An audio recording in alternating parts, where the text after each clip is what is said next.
जय जिजाऊ जय शिवराय बांधवानो. तर आता जे जे आपले विरोधक आहेत त्यांना मी काय जरा थोडे कठोर शब्द बोलले, पण काही जणांचं म्हणणं येईल की ती भाषा आपल्याला शोभत नाही. पण मला एक सांगायचं आहे की प्रत्येक वेळेस आपण त्यांचंच ऐकून घ्यायचं. आपण भेटतो आबरूला आणि त्यांना वाटतं ही बघा कशी भेटतात गबरूला.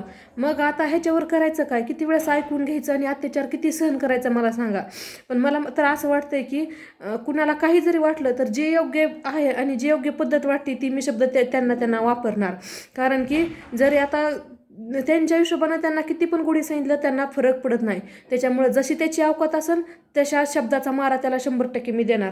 कुणाला काही जरी वाटलं तर शेवट माझं मन जे मला बोलतंय ते 100% मी त्यांना बोलणार.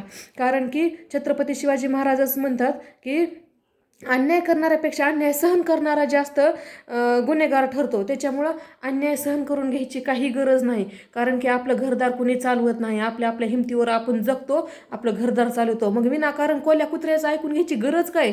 त्याच्यामुळं आपल्याच्यानं कुणाचं ऐकून घेणं होत नाही. जसा प्रश्न असेल तशाच त्याला प्रत्युत्तर तोड प्रत्युत्तर मी 100% देणार. जय जिजाऊ जय शिवराय. एक मराठा कोटी कोटी मराठा.